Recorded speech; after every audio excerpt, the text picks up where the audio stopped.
Assalamualaikum warahmatullahi wabarakatuh. Apa kabar Bapak-Bapak dan Ibu-Ibu sekalian? Terima kasih sudah mengikuti training sertifikasi PID dan kita masuk ke sesi pertama pendalaman materi tes PID yang langsung masuk ke halaman pertama dari tes PID, yaitu terkait dengan makna dan pengaruh nilai R terhadap karakter kepribadian. Sangat penting untuk mempelajari nilai R di tes PID karena ini adalah fondasi yang membedakan tes PID dengan tes lainnya yang ada sekarang ini, yaitu bahwa tes PID memiliki nilai R yang menjadi representasi dari reactive emotion. Mari kita pelajari bersama secara detail apa yang dimaksud dengan reactive emotion atau nilai R pada tes PID. Sebelum itu, saya ingin berbicara lebih sedikit tentang apa makna emosi. Jadi, emosi dalam pembahasan berdasarkan definisi dari Lisa Feldman, seorang neuropsikologis dari Amerika, dia mengatakan bahwa emosi adalah a feeling that generally have both physiological and cognitive elements. Jadi, emosi adalah perasaan yang secara umum memiliki dua elemen. Pertama, elemen physiological atau biasa disebut arousality, dan cognitive element dan elemen kognitif. Dan kedua hal tersebut mempengaruhi bagaimana cara kita berperilaku. Jadi, emosi adalah satu hal yang menurut kami sangat penting dipelajari karena memiliki aspek-aspek yang bukan saja aspek fisikal, tetapi pada aspek kognitif pun berperan. Nah, dalam bahasan-bahasan behavior genetics, emosi seringkali disebut sebagai primary characters, jadi karakter dasar seseorang yang membedakan satu dengan yang lainnya. Sehingga sesuatu itu terjadi perbedaan, individual differences, itu salah satunya dikarenakan faktor emosi yang berbeda dari setiap orang. Dan sekali lagi, emosi ada faktor fisikal dan ada faktor kognitif yang berperan di situ. Nah, dalam bahasan PID, emosi dibagi menjadi dua bagian. Ada expressive emotion dan ada reactive emotion. Kalau expressive emotion itu Anda marah, ya marah. Anda suka, ya suka ditunjukkan dengan ekspresi secara langsung. Tetapi kalau reactive emotion yang kita tunjukkan dengan nilai R di data tes PID, yang biasa ditunjukkan di halaman pertama, di kiri bawah, itu menunjukkan satu aspek emosi yang tidak ekspresif, yang dalam beberapa hal dipendam. Jadi istilahnya tidak semua kesukaan, ketidaksukaan itu ditunjukkan, ditampakkan secara langsung. Sebagian itu dipendam. Nah, semakin lama kita memendam apa yang menjadi ekspresi emosi kita, boleh jadi suatu waktu ekspresi yang muncul adalah kita mungkin meledak, marah, meledak, outburst, dan sebagainya. Nah, yang menarik adalah berdasarkan pengalaman kami, konsultasi bersama ribuan orang, dengan jumlah data sekarang sampling data yang ya puluhan ribu yang kita miliki atau lebih dari 20.000 data sampling data sidik jari, bahwa nilai R itu merepresentasikan 50 sampai 60% keseluruhan karakter kepribadian seseorang. Sehingga kita bisa mengatakan bahwa bagi konselor yang berpengalaman, ketika seseorang itu melihat nilai R, dia bisa memprediksi kira-kira gambaran besar 70 halaman ke belakangnya itu seperti apa. Nah, ini menunjukkan bahwa R di data tes PID adalah fondasi dasar yang harus dipahami oleh setiap konselor PID. Nah, secara umum nilai R itu bisa dibagikan menjadi 3 kategori utama. Jadi kategori pertama ada nilai R yang rendah.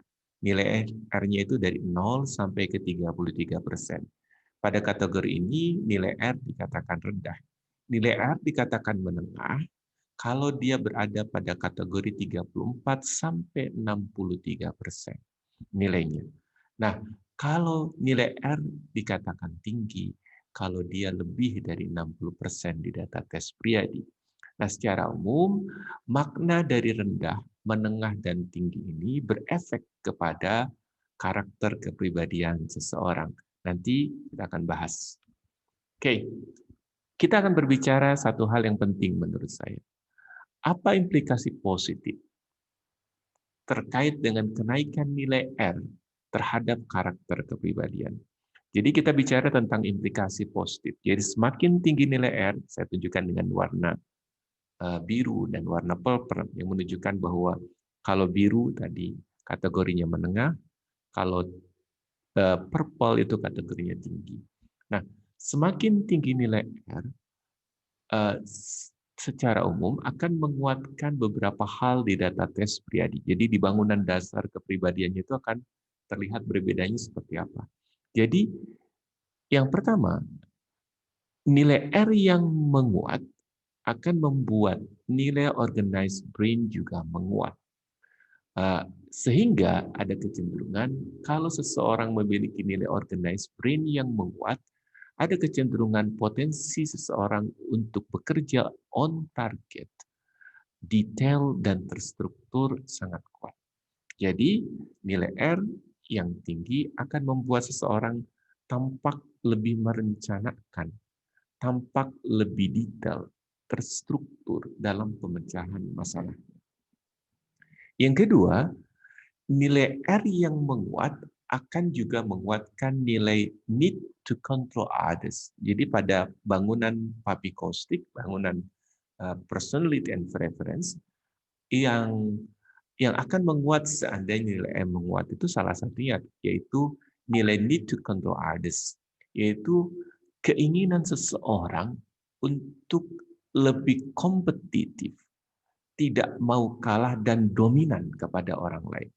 Kita banyak mendapati bahwa untuk orang-orang yang nilai R-nya lebih dari kategori purple, misalkan di kategori purple seperti ini artinya lebih dari 64%, sebagian besar sampel kita menunjukkan pada kategori leadership, mereka adalah orang yang kompetitif, mereka adalah orang yang tegas, mereka cenderung tidak mau kalah dan dominan.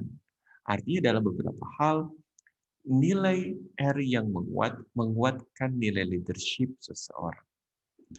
Yang ketiga, semakin tinggi nilai R, semakin menguatkan juga nilai PACE pada faktor kepribadian seseorang. Apa itu nilai PACE? Nilai PACE terkait dengan nilai mental alertness. Apakah seseorang itu lebih serius dibandingkan yang lainnya? Apakah seseorang itu lebih tanggap ketika dia menghadapi sebuah permasalahan?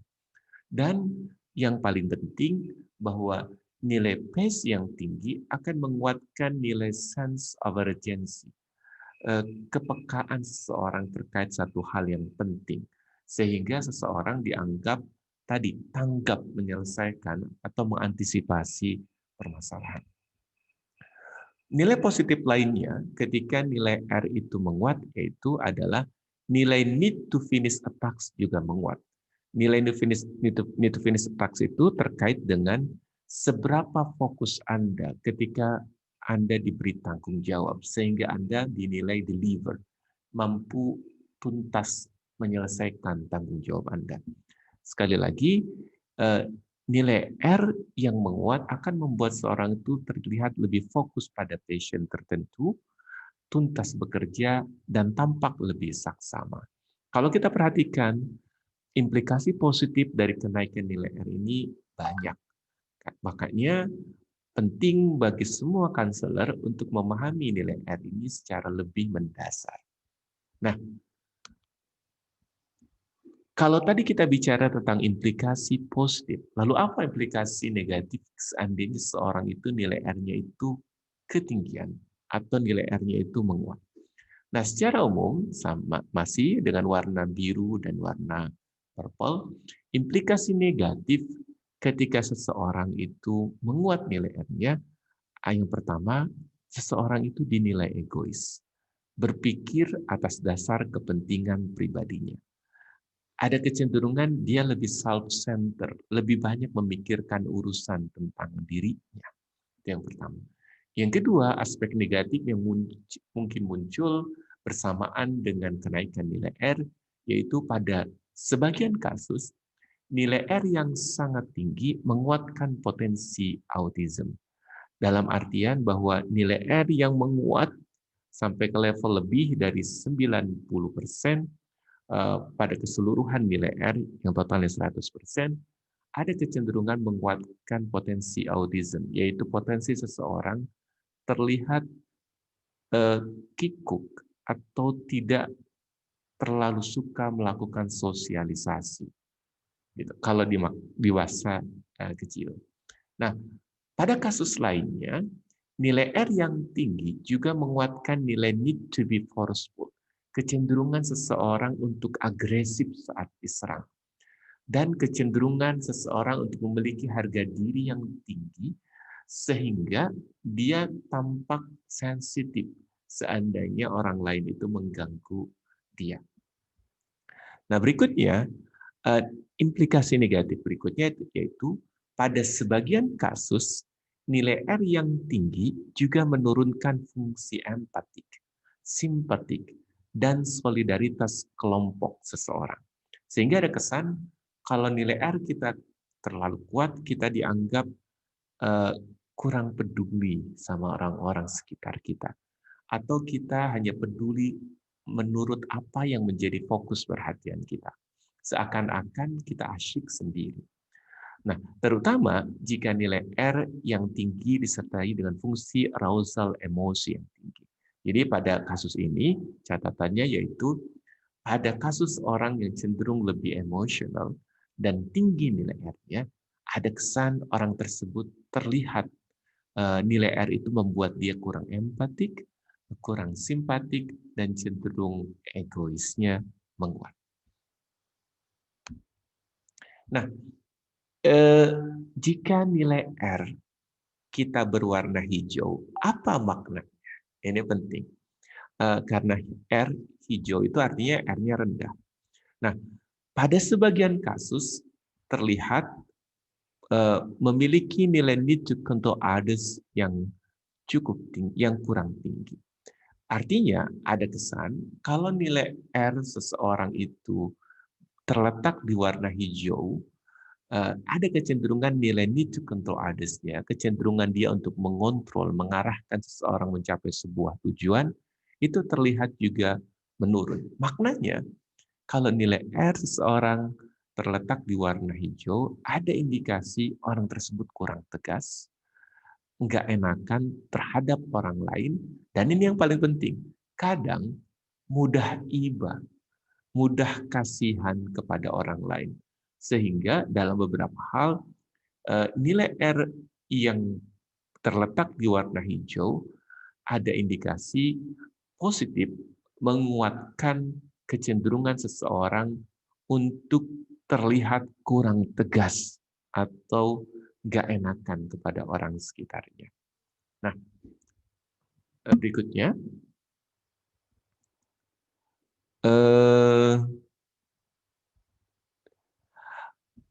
pada kasus lainnya, pada beberapa kasus dengan karakter sosial yang kuat, jadi ini karakternya kalau seandainya karakter sosialnya kuat dan nilai R-nya itu warna hijau, kecilnya nilai R berimplikasi kecenderungan kurang taat terkait dengan aturan.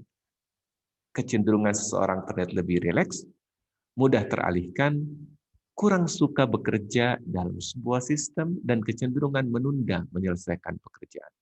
Jadi, pada kasus orang-orang dengan potensi sosial yang tinggi, tetapi ternyata nilai R-nya itu terletak di warna hijau di data tes Priadi, itu indikasi bahwa seseorang itu terlihat dalam beberapa hal kurang taat terkait dengan aturan. Dia tidak suka bekerja dalam sebuah sistem. Ada kecenderungan dalam beberapa hal juga seringkali menunda menyelesaikan sebuah tugas. Ini yang penting dipahami bahwa indikasi seandainya nilai R itu berwarna hijau, kalau dalam beberapa kasus itu yang umumnya itu menurunkan nilai leadership seseorang. Tetapi pada kasus khusus di mana nilai sosial itu sangat tinggi atau boleh dibilang tinggi, nilai R yang rendah akan menyebabkan seseorang itu terlihat kurang taat, sering mensiasati aturan, rileks, jadi cenderung tidak serius dan beberapa hal serta beberapa hal lainnya. Berikutnya, nah kita bicara tentang kekhususan sekarang. Kekhususan khusus di warna purple, yaitu di warna hijau, warna ungu, yaitu maknanya nilai R tinggi. Kekhususan nilai R yang sangat tinggi, tetapi dengan fungsi emosi yang stabil. Jadi garis bawah ya, nilai R-nya tinggi, emosinya stabil. Jadi nilai need to control other, nilai emosinya itu atau emotional restraint-nya itu cenderung stabil. Pada kasus ini yang menarik adalah bahwa nilai R di sini menguatkan nilai aesthetic feel. Jadi kecenderungan seseorang memiliki kecenderungan peminatan artistik atau maestro, walau dirinya bukan seorang yang ekspresif secara kepribadian. Pada bab ini menarik dan menurut saya sangat penting. Jadi pada kasus orang yang nilai R-nya itu tinggi, tetapi emosinya itu stabil, ada kecenderungan nilai R itu justru menguatkan nilai aesthetic feels, kecenderungan seseorang untuk lebih peka terkait hal-hal artistik atau dalam bahasa saya mungkin maestro. Nah, mengapa saya harus garis bawahi ini? Karena pada pembahasan nanti di bab vocational interest, pada bab artistik kita membedakan antara artistik dengan maestro pada satu level yang berbeda. Nah, kenapa? Karena orang boleh jadi dalam beberapa hal dia adalah seorang artistik, menyukai hal-hal seni, peminatan terkait dengan art yang kuat, dan dia kebanyakan ekspresif. Ekspresif artinya mengungkapkan secara langsung apa yang dia inginkan. Tetapi kami mendapati sebagian sampel yang menurut saya nilai artnya itu sangat tinggi, tetapi cenderung tidak ekspresif. Ini yang kita sebut maestro. Dan maestro dalam studi-studi nanti pada Jovit Index, ada kecenderungan orang yang kuat di maestro, kecenderungannya memang lebih suka memilih peminatan jurusan di jurusan-jurusan terkait dengan arsitektur atau di perencanaan teknis sipil dan sebagainya. Nah, kekhususan berikutnya, pada sebagian kasus nilai R yang sangat tinggi dengan fungsi emosi yang stabil ini berimplikasi ketertutupan dan kecenderungan fokus yang dalam terhadap peminatan khusus. Artinya, kalau nilai R kita tinggi, emosi kita stabil, ada kecenderungan orang itu lebih tertutup. Dan ada kecenderungan dia memang lebih asyik sendiri. Fokus pada apa yang diminati, bukan fokus kepada banyak hal yang dia minati. Biasanya peminatannya lebih khusus, lebih mengerucut. Sehingga karakteristiknya bukan seorang multitasking, tetapi memang seorang yang bekerja cenderung lebih saksama, details, dan sebagainya. Yang ketiga, boleh jadi ada indikasi permasalahan autism di fase perkembangan ini. Jadi Bapak dan Ibu nanti pada training sertifikasi ini, karena ini tujuannya adalah mencapai sertifikat Priadi Consultant, Bapak dan Ibu tidak akan mempelajari bab permasalahan kepribadian. Karena bab permasalahan kepribadian akan khusus dipelajari pada level sertifikasi yang kedua yang kita sebut Priadi Senior Consultant. Jadi ada 3 level dari sertifikasi kita. Yang pertama adalah Priadi Consultant, yang kedua Priadi Senior Consultant, dan setelah itu masuk Priadi Managing Partner. Nah, pada level ini Bapak dan Ibu tidak berbicara diajarkan bagaimana melihat data permasalahan kepribadian, tetapi bab autism adalah salah satu bab yang nanti diajarkan di materi permasalahan kepribadian, yaitu terkait dengan neurodevelopmental psychological disorder. Jadi ada indikasi kalau nilai R kita tinggi dan fungsi emosi kita stabil, ada kecenderungan orang tersebut memang mengalami ada spektrum autism yang menyertai sejak kelahirannya. Nah, kekhususan kedua, kalau nilai R-nya itu lebih kecil dari 25, yaitu 25%, yaitu berwarna hijau, tetapi dengan fungsi analitik yang sangat tinggi. Jadi fungsi analitik itu adalah kemampuan pemecahan masalah kompleks terkait dengan problem solving. Biasanya orang yang kuat analitik itu logik, faktual, dan menuntut clarity dalam beberapa hal. Tetapi ini menarik. Nilai R yang rendah tidak merendahkan fungsi nilai organized brain-nya. Tadi kita pelajari bahwa semakin tinggi nilai R, semakin menguat nilai organized brain seseorang.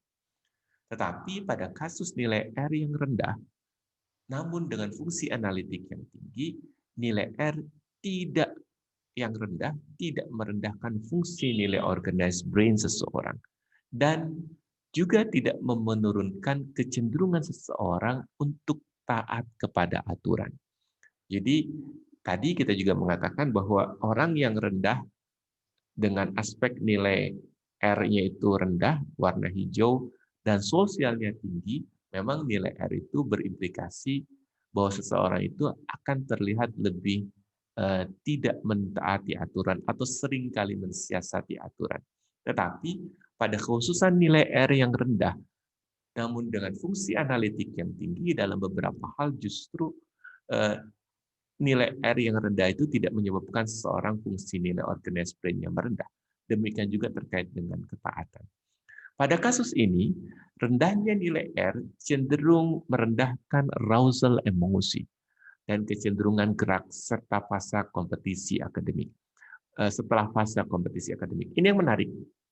Dalam beberapa kasus, nilai R yang rendah itu berindikasi kalau seseorang itu nilai R-nya rendah, yang disertai dengan fungsi analitik yang tinggi, nilai emotional restraint-nya itu cenderung stabil. Jadi self-control-nya itu baik, tetapi karena nilai self-control itu berbanding lurus dengan physical activity, ada kecenderungan orang dengan nilai R yang tinggi dengan fungsi analitik yang tinggi, orang dengan nilai R yang rendah dengan fungsi analitik yang tinggi, kecenderungannya memang lebih mager secara fisikal. Tetapi terutama itu didapati bukan pada fase awal perkembangan. Jadi sampai 0 sampai 7 tahun itu biasanya justru cenderung lebih aktif ya, aktif seperti anak-anak yang lainnya.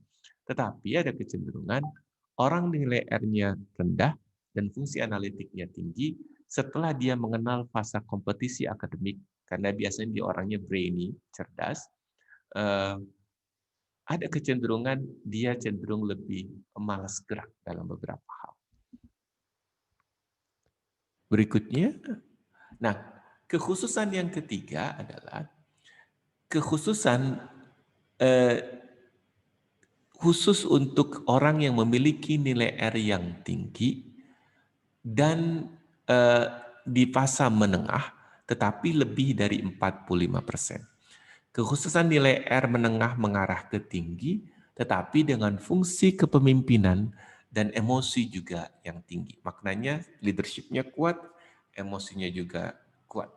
Nah, yang pertama, jika disertai fleksibilitas yang rendah, mengakibatkan klien cenderung mudah mengalami perbedaan mood swing yang tak stabil, namun mengarah mudah terasa tertekan juga. Ini maksudnya apa? Jadi ada dua kasus. Kalau nilai R itu tinggi, bahkan menuju tinggi, mengarah ke tinggi, yang disertai dengan bahwa seseorang itu lebih dominan, bahwa seseorang itu lebih emosional, tetapi kasusnya itu sekarang Pada fungsi fleksibilitas, flexible brain-nya itu menurun. Nah, jadi di brain dominance itu ada 4 model, ada analytical brain, ada organized brain, ada flexible brain, dan ada social brain. Nah ini, kalau nilai R kita itu cenderung tinggi, tetapi disertai dengan leadership yang kuat dan emosi yang rendah, pada kasus fleksibilitas flexible brain yang menurun, ada kecenderungan akan menyebabkan seseorang itu tampak lebih mudah mengalami perubahan mood. Artinya ada mood swing. Ada mood swing yang dalam beberapa hal nantinya akan mengakibatkan seseorang itu terlihat lebih mudah terasa tertekan. Bahkan dalam beberapa kasus boleh jadi kalau seandainya dia itu juga ambisius dan tertutup secara sosial, kecenderungan nilai R yang menguat yang disertai dengan fungsi kepemimpinan dan emosi yang tinggi akan menyebabkan seseorang itu lebih depresif. Artinya ketika dia punya masalah, dia cenderung mengurung diri atau menarik diri dari aspek sosialnya. Nah yang kedua, nilai R-nya tinggi, fungsi emosi kepemimpinannya juga tinggi, dan disertai dengan nilai flexible brain yang menguat. Flexible brain yang menguat itu kira-kira lebih dari 96 di data tes Priadi. Jika disertai dengan fleksibilitas yang tinggi, akan mengakibatkan klien cenderung mudah mengalami mood swing sama, serta membantah, ini pembedaannya di sini, serta membantah dan mengekspresikan ketidaksetujuannya secara langsung. Pembeda utama flexible brain itu adalah terkait dengan bagaimana seseorang itu lebih jujur dalam mengungkapkan perasaannya. Orang yang cenderung flexible brain-nya kuat, dia cenderung lebih ekspresif dan cenderung ketika tidak bersetuju menunjukkan ketidaksetujuannya secara langsung.